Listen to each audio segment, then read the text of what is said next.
Tyler, and I'm going to show you a quick little loading technique that I find to be the most efficient. I've been doing this for about 2 years, and I've dealt with this riveting a lot, and this is how I like to set myself up so I have the most space and the most utility to work with as I'm loading. So we've already finished the loadout process, gotten on the pad, and we picked our carts from the staging location.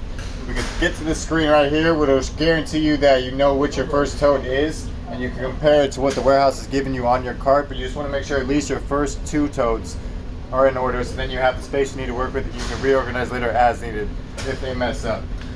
So from here, I'm going to grab the first tote right off the cart. If you're strong enough, like most people are, to get it on the top shelf, that's great. If you're someone that it has a little bit of a struggle getting the heavier totes up here, it's perfectly fine to do this on the bottom, but then you're going to have to get all your overflow up top, and that's a little more difficult to deal with throughout the day. So I like to take my first tote, put it right here, right at this first initial break point.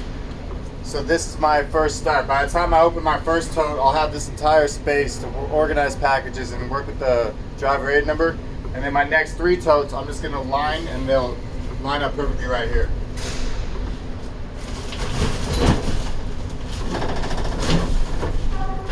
You're always on the time crunch, so you want to try to move as quickly as possible, but also be organized and keep yourself set up well so that you don't have to fight yourself later on in the day.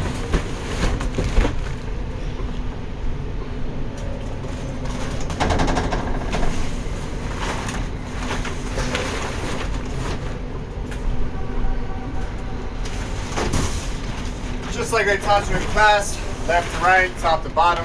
As you can see, after my first 4 totes, they're all lined up perfectly, and by the time I get to this one, I'll have both shelves to work with throughout the day.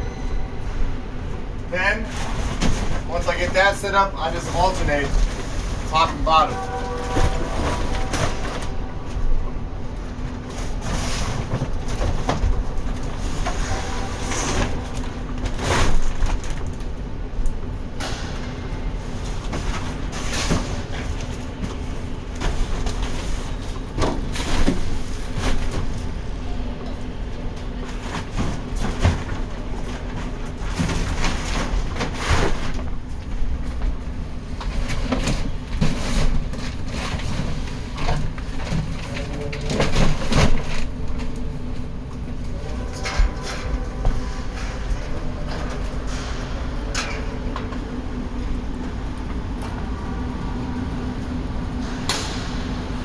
Done with your first cart, push it out of the way. Most of the time there'll be an Amazon associate who will either help you and take it for you so you don't have to lose your pace, but try to put it in one of the empty slots that you see out here.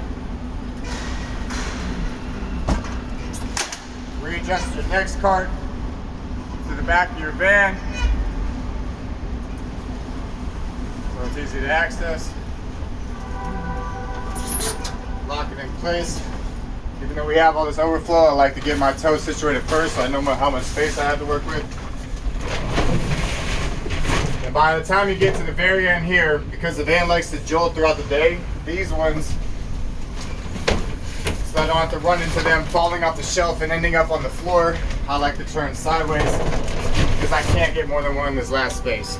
So as we were continuing, if we had more totes, I'd put this next one sideways, and then I would just start to line the bottom of this side of the van with the rest of my totes. Because we don't have as many totes today and I only have 1 more, I like to keep this side for my totes and this entire side for my overflow, and then I can organize in sequential order and label throughout the day, and then I just know what I'm working with. So then we're gonna start grabbing this. There's 2 different ways people like to do it. This orange sticker is always labeled with a number 251. Some people like to take their boxes, load them in here, separated by hundreds. I never quite know what I'm gonna have, and I've had completely full vans, so I just always like to do it the most efficient way that I can get the boxes in, and then I label them later with that number and a Sharpie so that I can keep the space as needed. So then I'll just start loading in, try to keep that driver aid number as close as possible for me so I can see it the easiest. And then I just go. Depending on what kind of day it is, what kind of packages I have. I adjust this portion just to be the most efficient for me. Keep the heavier boxes in the area that are out of my way, keep the labels easy to see. Try to make sure that I don't stack too high or put certain boxes in the way, so that way when I hit a turn, they come sliding off. Just keep everything organized.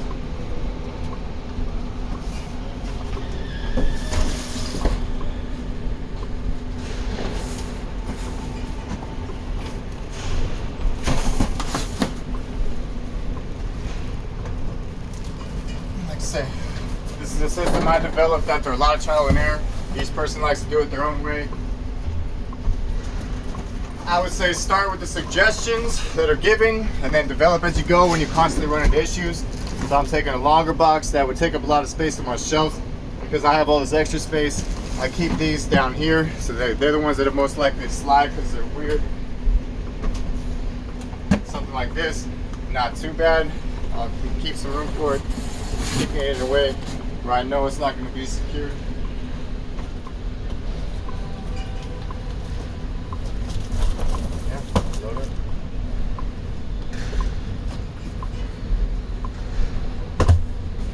Same thing with this bigger one. As you can see, I try to keep the label out, drive rate number, so I can write on it later, and it's really easy. I don't have to readjust later.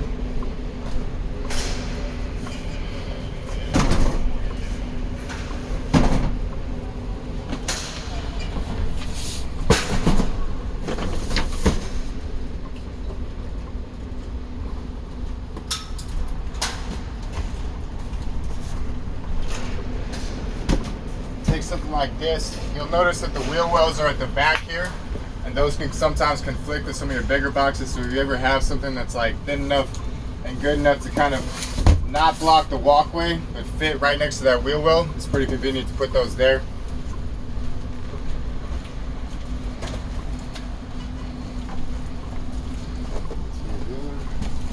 Wherever else, we don't have much packages today, so I can cherry pick a little more than I normally would.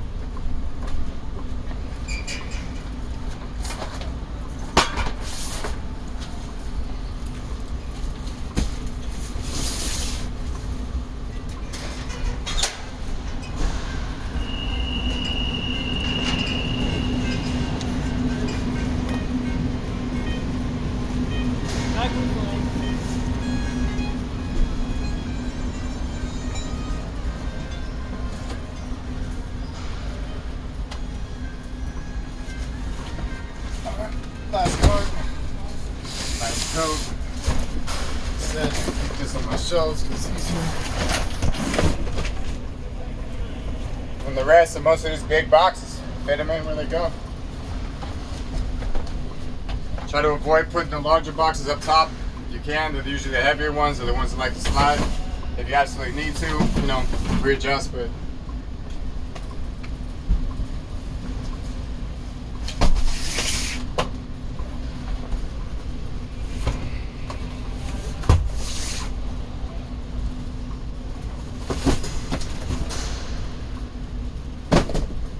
try to get in and out of the van as least as possible.